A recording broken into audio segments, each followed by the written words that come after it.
This year's Oscars nominations have broken several records among the event's many categories, but one in particular might have taken too long. The 2024 Oscar nominations broke a few notable records, such as Martin Scorsese being the most nominated director ever, Robert De Niro having the longest gap between nominations, or Steven Spielberg becoming the person with the most individual Best Picture nominations. However, the 2024 Oscars are very special regarding records for women. In a year in which Barbie, a movie directed by a woman reflecting on patriarchal culture, has been the biggest hit, the Oscars' 2024 nominations have certainly reflected some interesting things. Emma Stone became the second woman after Frances McDormand to receive nominations for Best Actress and Best Picture in the same year. Greta Gerwig has set a personal milestone with all her individually directed films receiving a Best Picture nomination, and Justine Triet became the first French female director to get a Best Director nomination. However, some shocking records regarding the 2024 Best Picture category reflect something different. The 2024 Oscars Best Picture nominees set a record for women filmmakers after 96 years.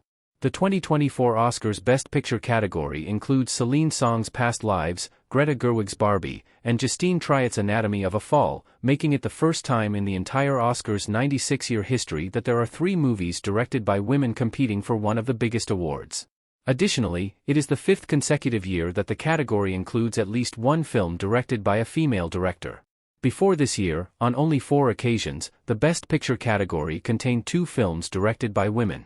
2010 was the first time 2 movies directed by women were nominated for Best Picture when Kathryn Bigelow's The Hurt Locker, which ended up winning, and Lone Scherfig's An Education were nominated.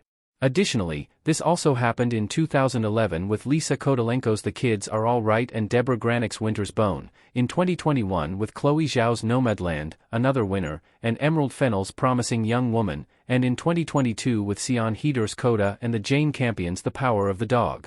Coincidentally, this was possible only after the number of nominees changed from 5 to 10 in 2010. This Best Picture milestone took too long, and proves the Oscars still need to do better. Sandra Huller wearing a patterned scarf and coat with mountains in the backdrop in Anatomy of a Fall. Although this record sort of makes amends for women in the industry after what happened with Greta Gerwig's snub in the 2024 Oscar nominations, it is still not enough. In the first place, 3 films are less than half of the total. Secondly, the fact that it took 96 years to happen and that a change in the number of nominees was needed to accomplish it speaks of how much is still to be done. The Oscars need to do better, not only regarding women's recognition outside acting categories but also in becoming more inclusive in a general way.